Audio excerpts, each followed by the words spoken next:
Welcome back to the It's Just Sport podcast, A League of Our Own. I'm Joanna Reardon, and we are incredibly delighted to welcome Michael Currane to the show. Niamh, what are we going to be talking about? We are delighted to have you on to talk about Australian football. I'm excited to learn a little bit more. Have watched it, sort of understand what's going on, but I think let's pare it back and tell us the truth. What do we need to know about the game? Hi guys, delighted to be chatting to you. Oh God, I think in terms of learning the rules and stuff, I'd say most of the Irish players are still in that position at the moment as well, and they'd admit that themselves. It's an ongoing situation.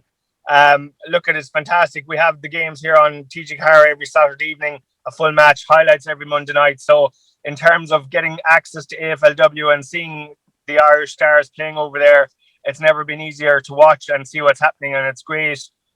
We've had huge interaction from people that are being exposed to the game for the first time.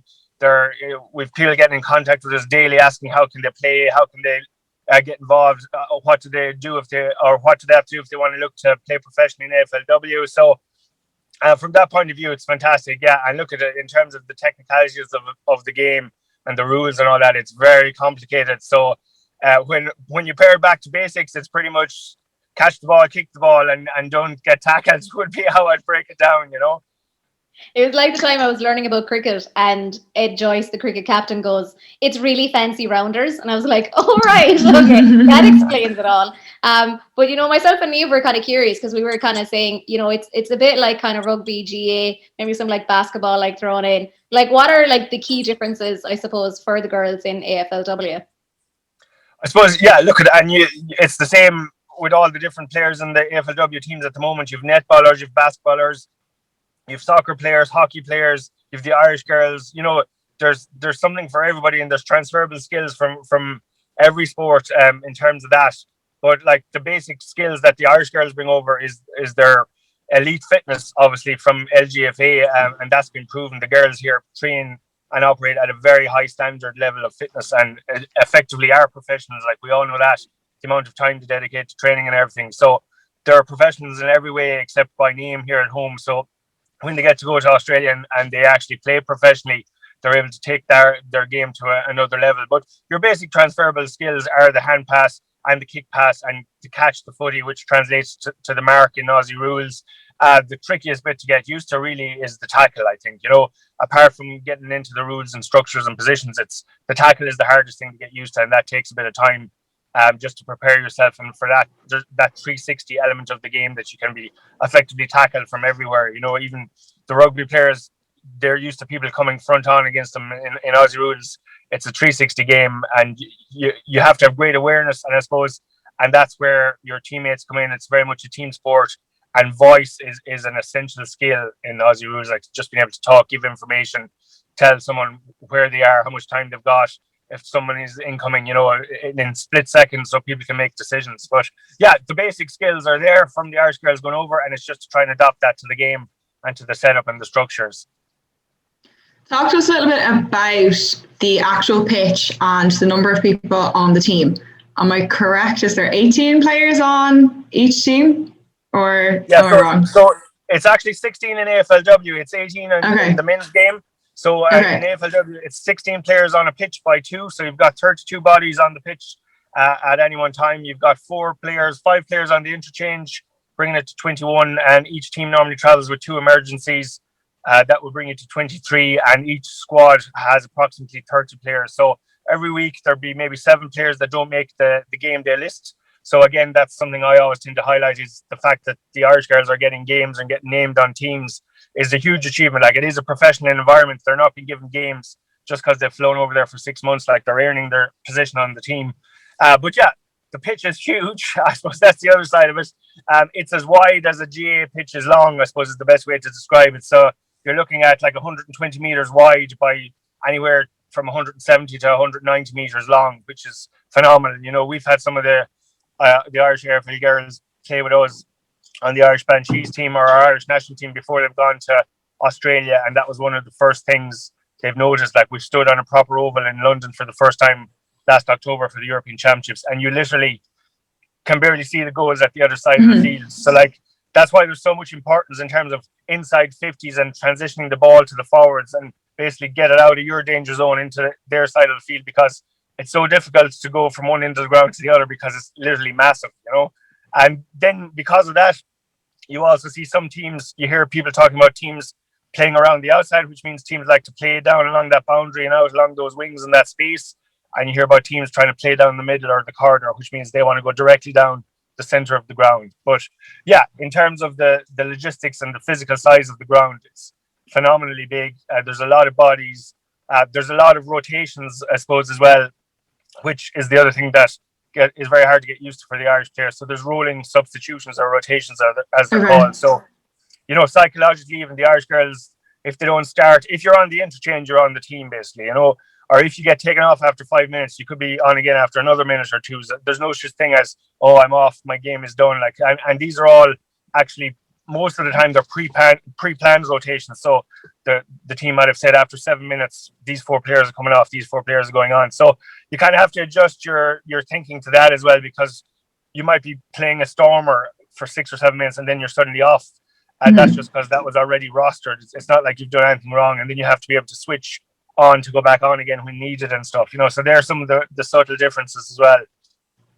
And the scoring, tell us a little bit about the scoring. Okay, the scoring is a bit more straightforward. You've got 4 goal posts. So much like GA and rugby, you've got 2 main goal posts, no crossbars. So straight through the main goal post is 6 points for a goal. Now, if that kick or ball is touched by anybody else after it leaves the player's boot, it changes it to 1 point or 1 behind. So a goal is 6 points. If it's touched, it's 1 point. So that shows the importance of defense and never giving up on a ball. And you always see people scrambling on the goal line to try and get a fingernail to the ball, because that changes it from 6 to 1. And then you've got a goal post either side of the main goals, and they're called behind posts. And if you kick through those, that's 1 point either side. So effectively, you've got about an 18-meter wide goal. It's 1 point either side and 6 points through the middle. Or that 6 points can change to 1 point if it's touched as well. So relatively straightforward. Is it kind of like, the way in like NFL and rugby where it might look like the score might be something like 24-8 or something like that? I don't know. My maths did not add up there. But at the same time, you're kind of thinking that's only two scores effectively. Yeah, for sure. Yeah, a goal is 6 points. So if you kick 3 or 4 goals, that's 24 points. So it might seem like an insurmountable amount, but it's literally a few kicks.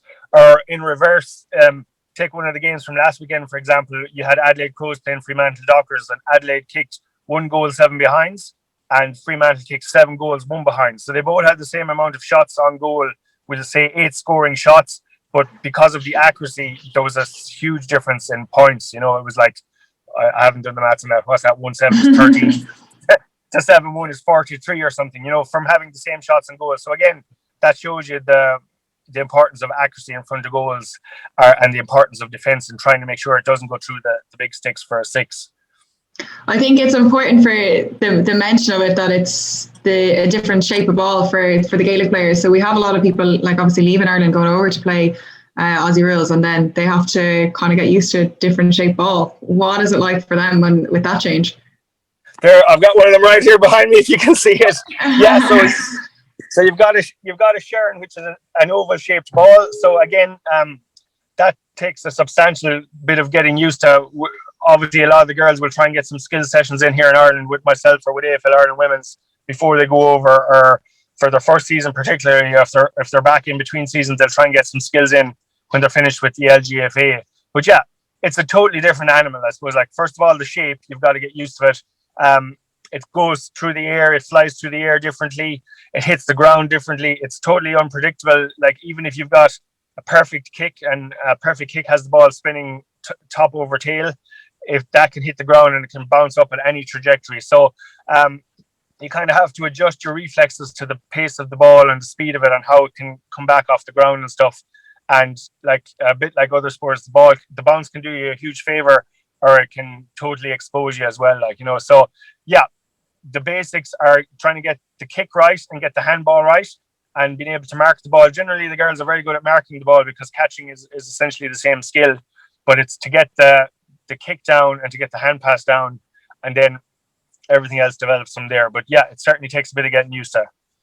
Like, for like the girls who were like kind of signing up, I remember like going to like some international rules like before, and I remember like just seeing like a footballer like commit to like catching the ball, and then it would just bounce, and then it literally would just land like 60, like a good 10 feet away from him, and you're just staring there, and you're like, oh, like you read that like so wrong. Like, how long do you think it would take for like an average Joe Soap, say, who kicks like club ball, whatever that may be, to basically like to learn how to like track that bounce? God, it's all time and just banking that experience. I suppose if I give you a practical example, the most work I did this year was with Breed Stack before she went over. So I was actually working with her from August to December, and we did 30 sessions at an hour and a half. So we did 45 hours, let's say, across 4 months, and that ranged from, and Breed admit this herself, from not knowing how to hold the ball on day one to after 4 months, literally being the most prepared and looking the most like a natural Aussie rules footballer of any of the Irish girls I've seen. So does that give you an idea? I guess it does. The more time, the better. It's as simple as that. You cannot substitute just time on the ball. Even the girls that go out there, they'll all tell you that they do their club sessions, but then they might have a kicking session with a coach for an hour, just literally getting through touches, kicks, hundreds and hundreds of kicks. So it's just pure familiarity and repetition, definitely. In relation to Breed, we actually had a question.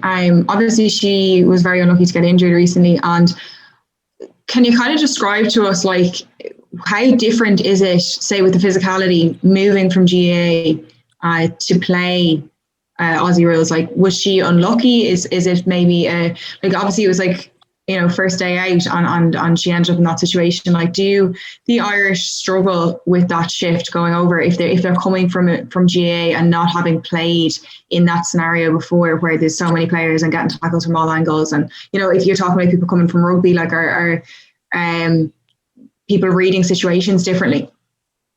Yeah, for sure. And again, it's just time and adjustment. I suppose some of the girls will tell you that they look forward to that aspect of it. Like, if you look at like an Aileen Gilroy or Lauren McGee, these type of girls that play a very physical brand of football anyway, will actually relish that side of it.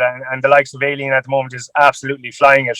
But I suppose if you took a normal season, you'd have maybe 3 months of a pre-season. So you've plenty of time to work on that. You work through your tackling drills. You get coached how to do tackling. This year was very unusual in that the preseason was cut totally short. The girls were still here kicking with me in Ireland when their clubs were back training, and that could have gone on for 2 months. I think preseason started the start of November, and some of the girls didn't go out till the middle of December. So they literally missed 4 to 6. Throw in, they had 2 weeks quarantine then in Australia, so they missed literally 6 to 7 weeks of quality time with their team. So to come back to Breed's situation, I suppose if you were that was in the last 30 seconds of the match. First of all, she'd been playing phenomenally well. Like, I've been talking to her coach, she was probably one of the best on ground. So she was flying it. If you saw that particularly bump, or if you replay that bump 100 times in a different situation, would somebody break their neck again? Probably not. There was definitely an element of a freak accident about it, of course.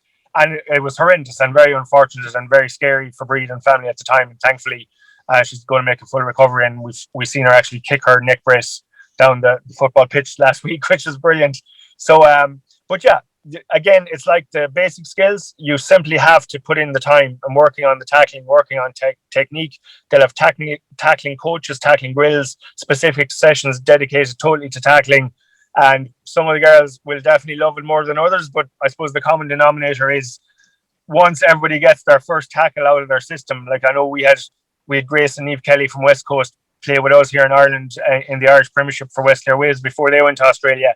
And even at that level, they were like, oh my God, like, girls are like hitting us from every side. But after a half an hour, they were adjusted to it, so you just got to adjust to it. And I think that, like, even Sarah Rowe said her first tackle was horrendous, but once she got up from it, she was like, okay, this is it. This is how the game is going to be like. So you get more prepared for it.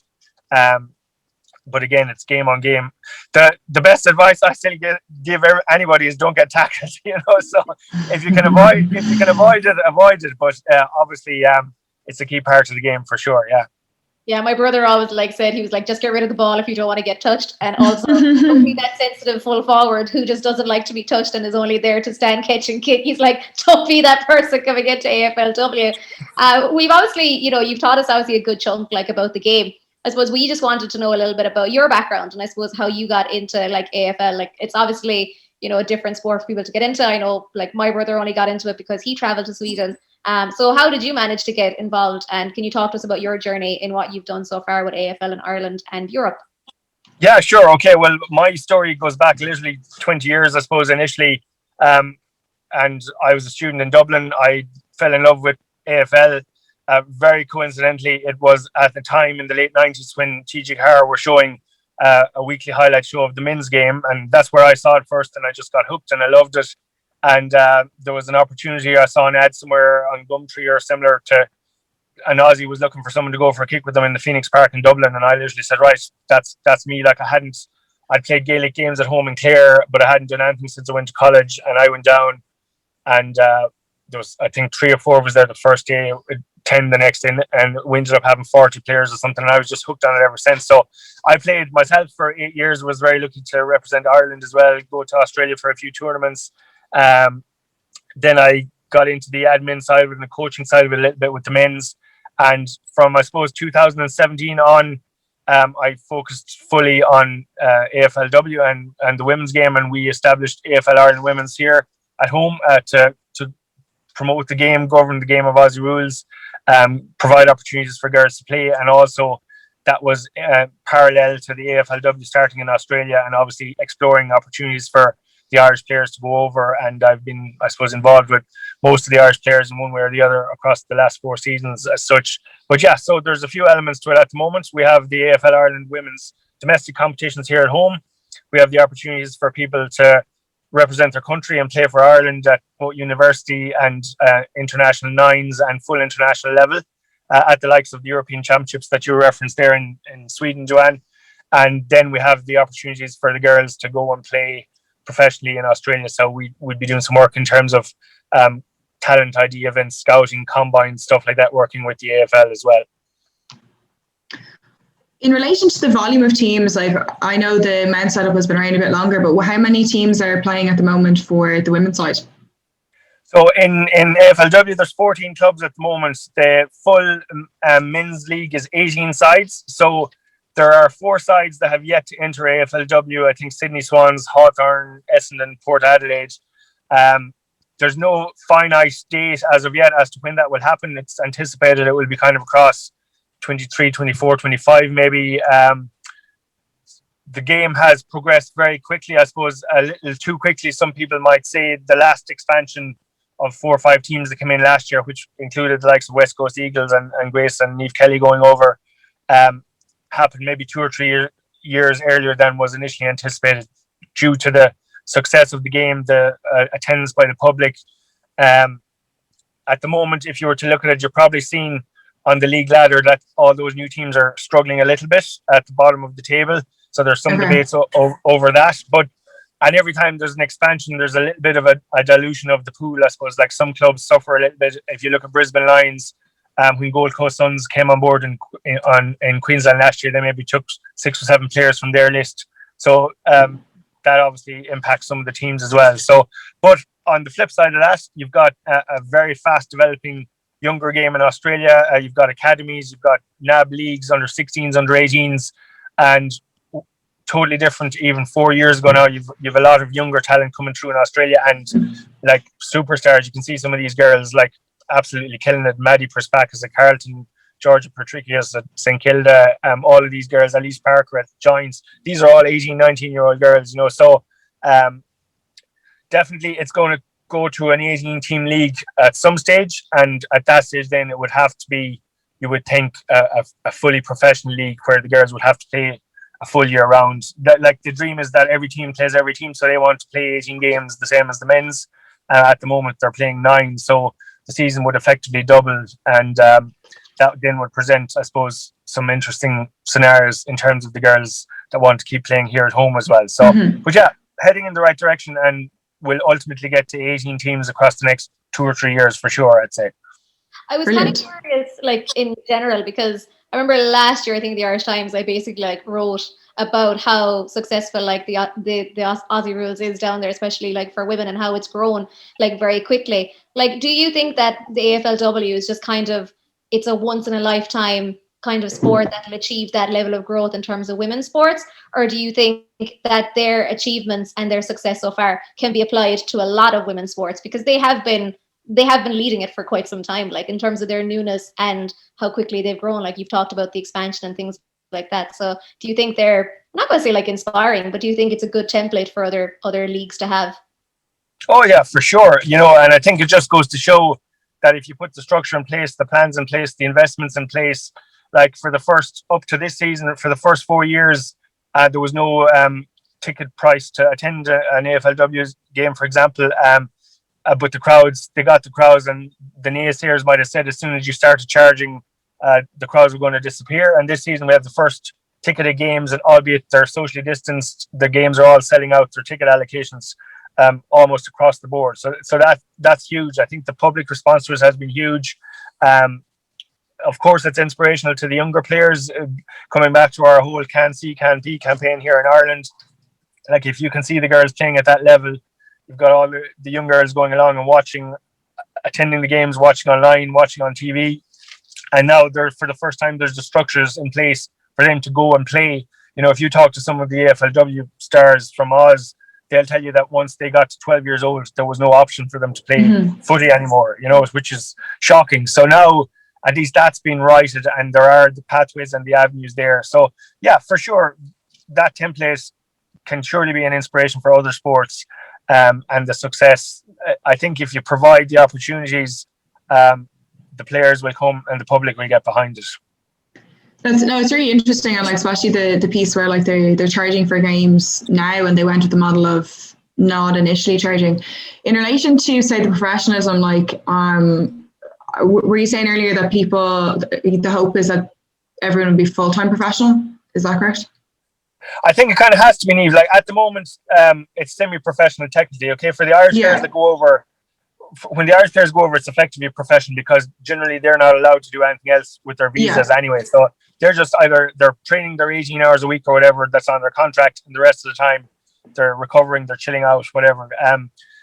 You have to bear in mind that the majority of the Australian players are working, so they're part-time. Okay. So they're getting paid, but it's semi-pro. So like you have nurses, teachers, firefighters, the full gambit. Everybody goes to work as well. So, and it's a 6 months contract. So you go from, we'll say roughly the first week in November, you've got pre-season for 3 months. First week in February, you have games until the end of April. So it's kind of 3 months pre-season, 3 months games, and then your contract is done and you're away until next November again or whatever. So yes, when it gets to 18 teams, and if you're going to hold on to those players across the full season, or the full season will have to be a year long, the contracts will have to be professional. So I suppose the first little step to that at the moment is, for the first time now, you have 2-year contracts.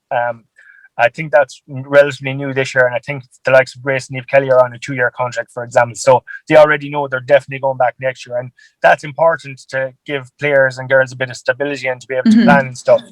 But yes, in terms of contracts, it'll ultimately go full-time or fully professional. And with that, the hope would be that the value of the contracts and the payments to the girls would increase as well, because at the moment, they're not life-changing by any amount. They're more than adequate for the girls to cover their expenses and stuff over there. And there's different tiers, and it's very transparent and stuff. But hopefully more games, better pay packets for the girls as well, to reflect the commitment that they're going to be making. I was going to say, like, it's really funny, like, watching it on Instagram, because you get chronically depressed because there's sun, beach, tanning, and, like, even though it's social distancing, they get to, like, hang out with each other. Like, I had a PA, like an assistant, and she was in Australia for a good chunk of her life, and she was staring at it going, God, I just wish I could play sport because the opportunities are unreal. And I was like, I know, you really messed up there. But obviously we're kind of talking about the professionalization of AFLW and all that kind of comes with it. And that obviously posed different challenges for the GA players and different people coming over for Ireland. Like, I was going to ask, like, do you see eventually a point where it turns into where you've got like Tomas O'Shea spouting on the Sunday game that these are poaching, like we're breeding them, they're stealing them? Like, do you think that type of conversation is going to pop up? And I suppose, how frustrated do you get when you hear that conversation? Because it kind of demonizes people who want to play other sports. And I think that's wrong as well. Oh, for sure. And it is a bit frustrating. And I suppose that conversation has always been there with the men's side of the game. So I suppose that's been consistent for a number of years, and regardless of like the fact that only a few Irish guys go out every year, maybe less than 5, could be only 2 or 3 in some seasons, you still get that commentary. It's slightly different, I think, in the women's side of it, in that the coaches and the teams here at home seem to be a lot more supportive, and they seem to be happy for the girls that those opportunities are there, and for them to go and take those opportunities. At the moment, it works quite well. You play 6 months in Australia, you come back and you can play 6 months here. Generally, you're missing the league, you get to play in the championship. It's not like they've been on, I know we're all jealous of their lifestyles and stuff, but it's not like they've been on a holiday. They come back much fitter athletes, a better athletes. They've been like strength and conditioned for 6 months effectively. There's a little bit of argument as to whether it takes a bit of time to switch back to the round ball again or whatever, but it works at the moment, and I think there's goodwill there towards that. If it goes fully professional and you have a scenario where, take it that the men at the moment, all the young guys that go out from Ireland go on a 2-year rookie contract, so they're gone for 2 years regardless. A lot of them come back after that time. It's very hard to make the breakthrough. Like, you could count the number of guys that are flying it on one hand. A lot more, as many people come home, slightly different scenario though in the men's game. The guys, they're only looking at 18-year-olds. In the women's game, it's very much still open age, as you can see. Like, you've everyone right up to the likes of Cora, who's 39, might even be 40 by the end of the season, which is phenomenal achievement. Absolute legend. But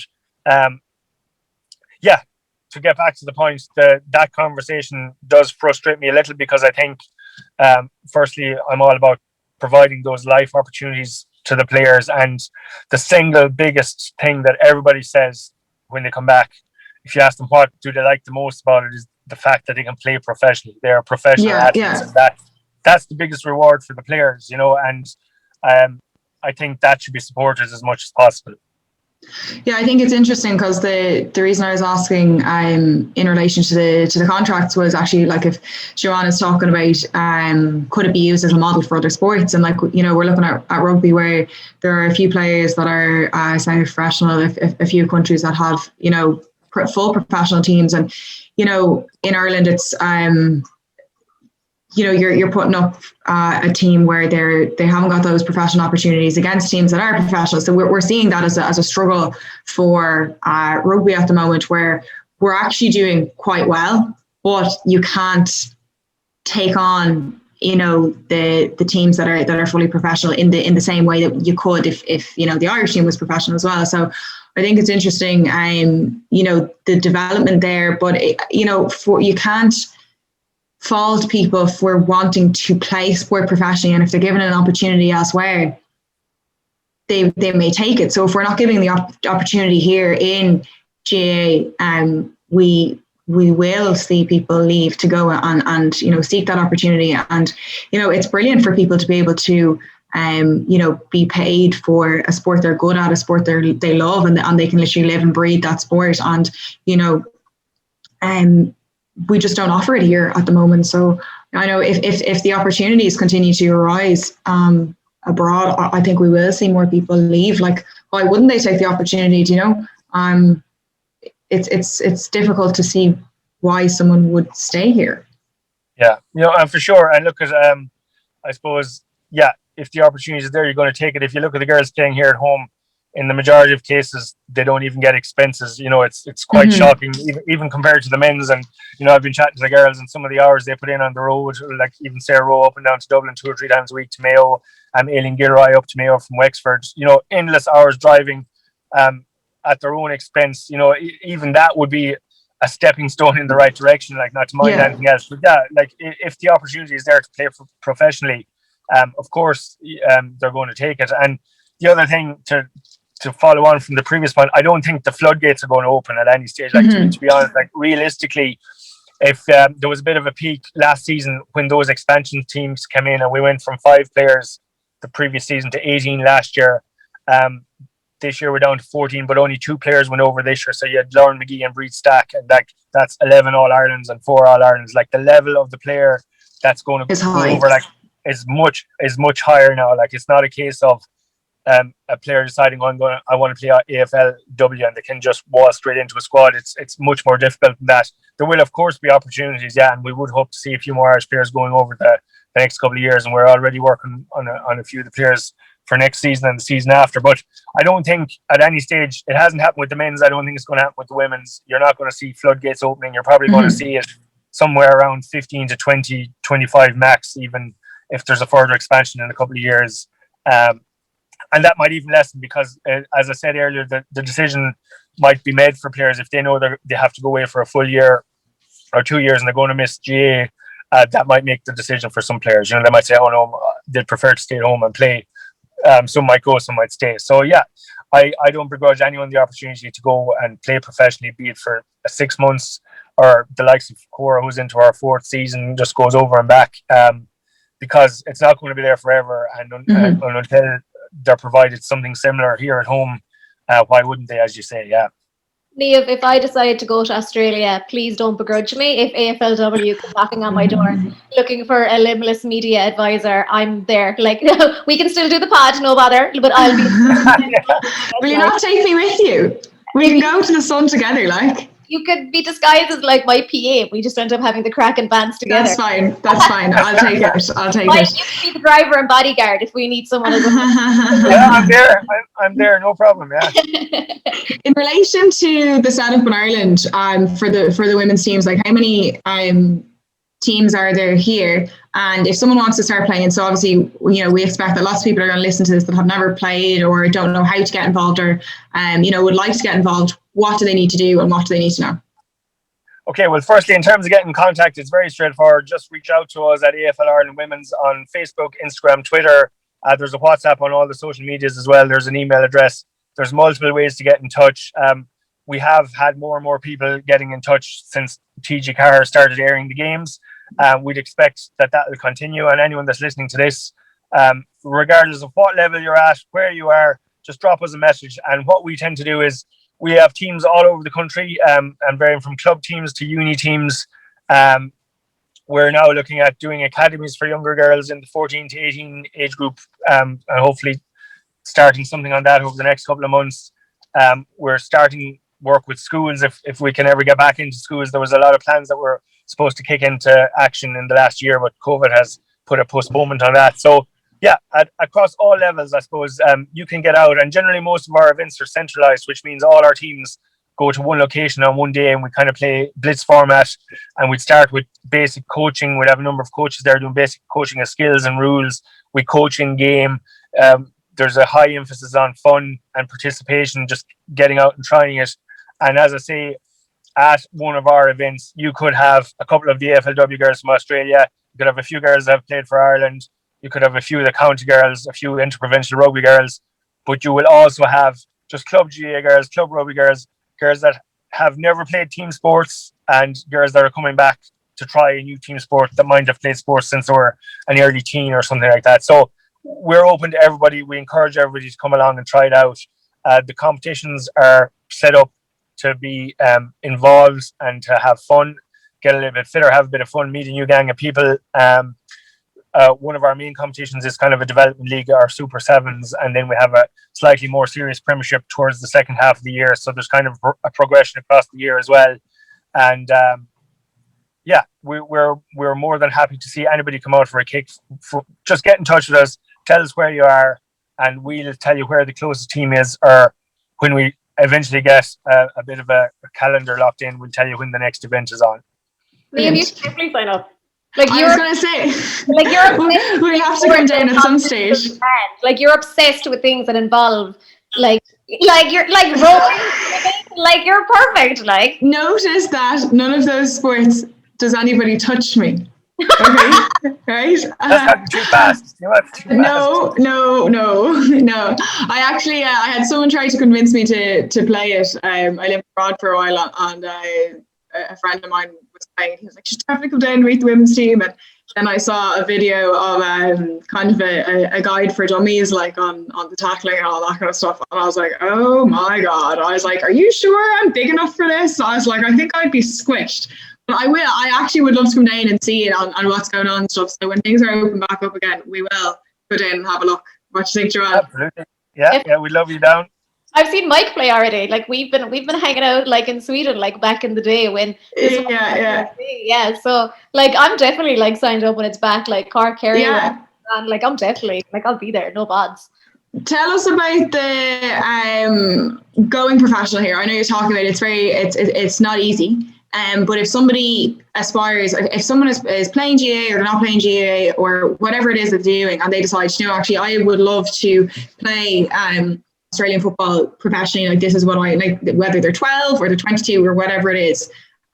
What should they be doing? Like, is the competition strong enough within the domestic competition here to push people on, or should they potentially be playing football as well to kind of bolster their opportunity and supplement like their skills?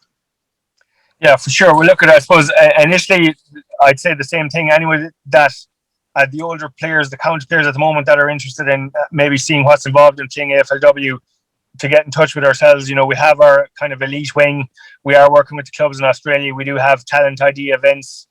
For the first time this year, we're going to have an open Talent ID. A lot of the stuff is normally through scouting and stuff and combines. There's AFL Europe combines. There's a combine in Australia in Melbourne, which 3 players were flown out to last year. So we've got some open days coming up, I suppose. So what we're trying to say is, if you think, yeah, I think I can do AFLW professionally, there's going to be an opportunity for you to come out and register and play at an open talent day. Hopefully sometime around May, at this stage, early May. If you're not already talking to scouts, or if you're not already in the system talking to clubs and stuff.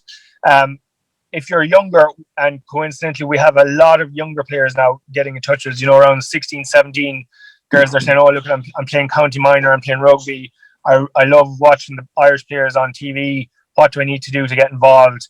And that's kind of where our academy is starting to come in as well. So we're kind of trying to structure something where we have a system for this age group of players, where we can say, register with our academy, we'll get you a football and a jersey, and we'll start getting you doing some like skills videos while we're still prevented from having actual on the pitch events and tutorials and stuff like that, and just to kind of keep that interest going, because previously there was no outlet for anybody that had that level of interest, so yeah, whatever your age, again, if you're interested in playing professionally or just coming out for a look, we have the solution for you, I suppose. So just get in touch with us.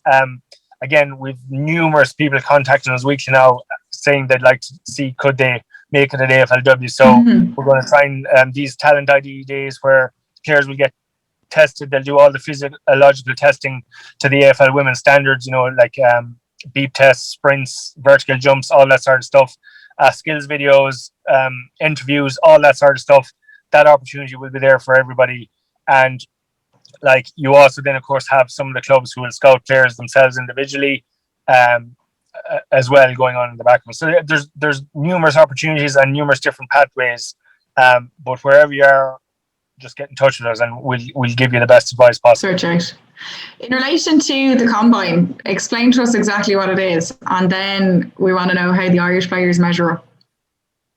Yeah, okay, so the combine, I suppose, it comes back to, that's the main testing event in Australian women's football. So initially for the men's and now for the women's. So in terms of the team selections and squad selections, they have what's called a draft every year. So the draft is typically in October for the women's season. Before the draft, they'll have a combine, which is the actual AFL Women's Combine in Melbourne will generally see about 30 or 40 players brought to a central location, and everybody's tested through the day. All the clubs are there and they're watching various players and stuff. So in that case, for the draft in Australia, anybody can nominate. So Niamh and Joanne, you can nominate for the draft in Australia, right? You fill in your form, you nominate. What happens then is the clubs will pick a number of players that they want to see the top of their watch list, for example, attend the combine. X amount of girls will attend the combine. All the clubs will be down there. They'll all be tested.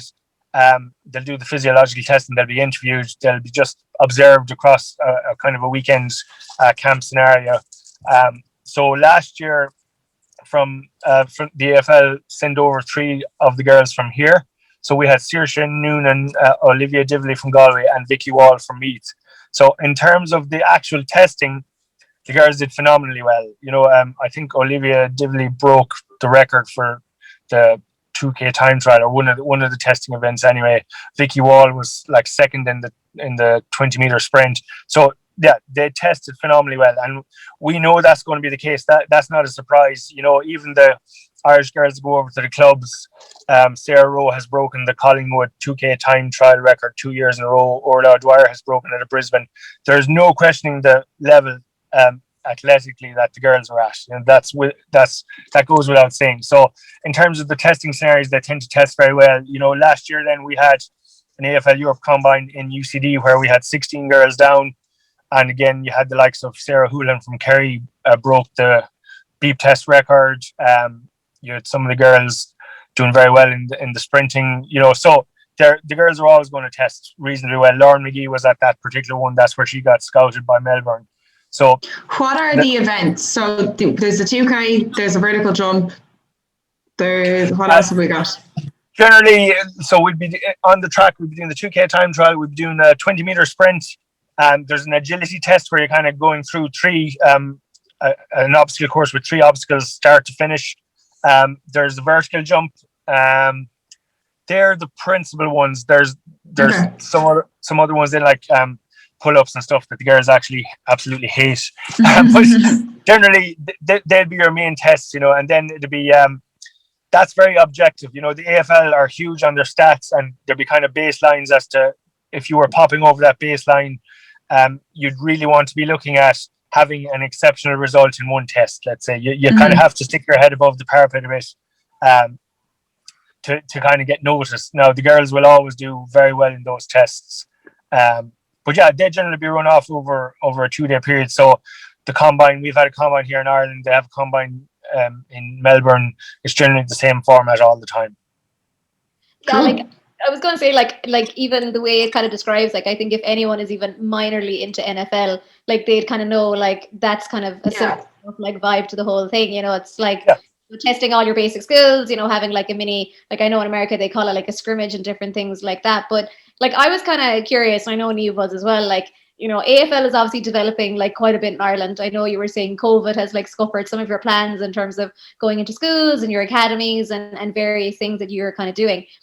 Like, will the dream always be for those girls to go to Australia to play Aussie rules professionally in Australia and live the whole Aussie experience? Or do you think AFL will get to the point where here in Ireland, it'll start kind of creeping up along the radar as maybe one of the top, maybe 5 sports in the future? Oh, you'd like to hope so, yeah, for sure. Like, obviously, the pinnacle is getting to go to Australia and play AFL, but like even here, to represent Ireland and to come and play with the Irish Banshees in a European Championship or a Euro Cup every year, there's a 3-yearly World Cup of Aussie rules in Australia. Like, we were actually due to go to the Sunshine Coast in Queensland in August 2020. I have to think what year is it now, and that was postponed obviously. But there was a squad of 30 Irish girls that were going to head to that event. That's held every 3 years, and play against players from all over the world. You know, New Zealand, Canada, USA, from the likes of Papua New Guinea, all these places. So there's other stuff to aim for. You know, like AFLW is the pinnacle, of course, playing professionally. You can play representative football and stick on a green jersey, which is always a huge achievement and a very proud moment for all the girls. You can just play competitive club here at home, which can be very good. Like, our club teams are amazing. Like, West Clare Waves are double European champions 2 years in a row after winning the Champions League in Amsterdam. We've had universities competition every year, where at the last running we had 6 universities teams. Prior to COVID, we had 10 unis registered for this year. So yeah, there's loads of different levels, and we want to continue growing the numbers here in Ireland, of course, as well, and getting those competitions and the level of those competitions up. And at some point, the competitions here can get a bit more elite, and we can have more of a social level competition as well. Then I suppose for the players or the people that just want to come and have a bit of fun and get a bit fitter and aren't overly concerned about trying to achieve elite success. You know? Could it be professional here? Well, God, I'd say that's a very long way off. You know, it'd be a dream, of course, but I think it'd be a long way off. Probably would need serious support from the AFL in Australia. as opposed to any attempt to go alone, just in terms of the background and support that's available. And that's like, there's, I imagine there would be pushback oh yeah, from the for sure. GAA. Yeah, for sure. Yeah, for sure. And but like, even in terms of making the sport professional, apart from the elite competitions, which is the AFL and the AFLW, the majority of Australians play football at a level that we play football at here, like just at community competitions and stuff like so. And there'd be a strong argument from that level of football in Australia, grassroots we call it at the moment, that they're not being funded enough even to support the game. From the top down. So yeah, it'd be probably unrealistic, although it'd be a dream. What would be a closer, and still a bit of a pipe dream, but would be closer to reality, would be to see, firstly, like an Ireland team go and play Australia in international rules, women's, and further to that, I'd like to see that go one step further and have an Irish AFL team go and play Australia AFL in full Aussie rules. Like, that would be phenomenal. And I think if they were to play international rules tomorrow, the Irish girls would win. If they were to play AFL tomorrow, the Aussies would win, but it'd be closer than a lot of people would think, I think. But give it another 5 years and that gap would definitely start to bridge when there's more Irish playing and the girls have a bit more experience. Like, those dreams are kind of achievable. Like, I remember like on Instagram, like last year when all the girls were going out, like, he had good like relations with the Australian embassy, like to Ireland, you'd all the visiting done there. So like, technically, like in theory, you know, COVID aside, like, you know, this could be something that could blow up kind of sooner rather than later, you know, TG Carr getting involved and different things like that. So like, I assume for you, like, it's just such an exciting time to be involved, like, you know, one of the founding fathers. Are you like a proud dad watching the whole thing? I know you've children, so they won't listen to this. You're proud of them too. Yeah, I'm definitely proud. You know, as I say, like, I'm fully immersed in women's AFL and AFLW for the last 4 years, regardless. And just the fact now that other people are starting to take notice, it's so exciting. Like, the TG Carr thing is immense, you know. And I know the guys have been working on that for 2 years. Like, it's not like they just decided, oh, let's show the AFL. Like, it took 2 years to get it to a point where they had secured the rights and all of that. So hats off to them. Like, they didn't throw in the towel and they pursued it, and they've got it on the telly, and it's bringing a whole exposure to people that wouldn't have seen the game otherwise, you know. And just the interest that's there at the minute now is phenomenal. But yeah, I'd be hugely proud of the whole thing, you know, absolutely. Yeah, I think it's very exciting. And like, I think bringing it, like what you're saying, bringing it to people to actually be able to see it and to be able to tune into it a lot more, and just makes it so much more accessible to people, and will definitely spark more and more interest. Like, I think everybody's proud of the players that go abroad, and people know, you know, X amount of players have gone over to play, but whether they actually tune in to watch games is another thing. So I think, you know, making it more accessible to people is very exciting. But I think we have one more question, and we'll let you go. Who are you backing to win this season? Who do you think is going to do it? Oh, this is an interesting one. So, like, in the terms of the top teams and how they win from last year, and I know we're only 3 rounds in, but I would have thought it would be the likes of North Melbourne, Fremantle Dockers, probably thereabouts the top 2, with Adelaide Crows, and now definitely the Melbourne Demons pushing them. But you have the likes of Collingwood, who are absolutely flying it, coming into the mix now as well. So I think there was no grand final last year, which was a bone of contention that the season was just abandoned. If they had gone to a grand final, it would have been Fremantle Dockers versus North Melbourne. So you would have had either Kate Flood, Anya Tai, or Aileen Gilroy potentially playing in a grand final. I don't think any of those 2 would be too far away from it this year. Throw in Adelaide, who are back stronger than ever this year with some of their players back, Erin Phillips, Chelsea Randall, and the Collingwood girls flying, and Melbourne Demons flying, the likes of Goldie absolutely killing it. Lauren McGee still to get a game. Hopefully we'll see that soon. So I think there's definitely very strong potential to see some Irish players at the real business end of the season.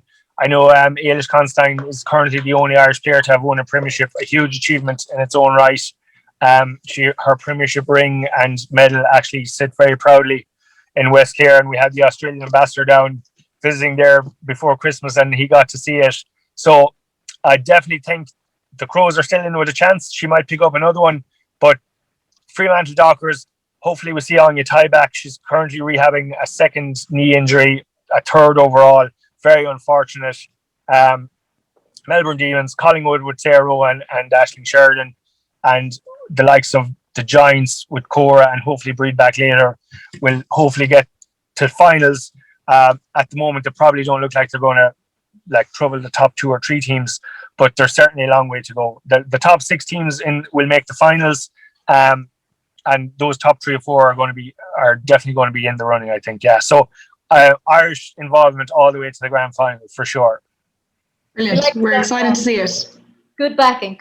Mike, thanks so much for getting involved. I know we were you have a day job and everything else going on top of it, but we really do appreciate you giving up the time and introducing a brand new sport to us. We're definitely really excited to rewatch, understand the rules more importantly, and to be like those memes you see on the internet of people watching hurling for the first time ever, and there's randomness. So thanks so much for your time. Really do appreciate it. No, absolutely. It was a pleasure. Oh, I was going to say, you can repeat your socials as well, all your social media handles for people who are interested as well. Oh yeah, so just go AFL Ireland Women's on Instagram, on Facebook and on Twitter. And we've got our WhatsApp on both the Facebook and Instagram as well, I think. And or otherwise drop an email on aflirelandwomens@gmail.com. But hit us up on social and we'll get back to you. Brilliant. We'll make sure to include that on everything. And thanks again for talking to us. We certainly learned a lot, and I'm sure everybody else that listens will have learned loads as well. Thanks, guys. Absolute pleasure. Hope to talk to you soon, and we'll see you out for a kick at some stage. At some stage, I promise. I'll be the cheerleader cheering on you getting attacked by a lot of girls. All right. We'll talk to you later. Thanks so much. Bye-bye. Thank you. Bye.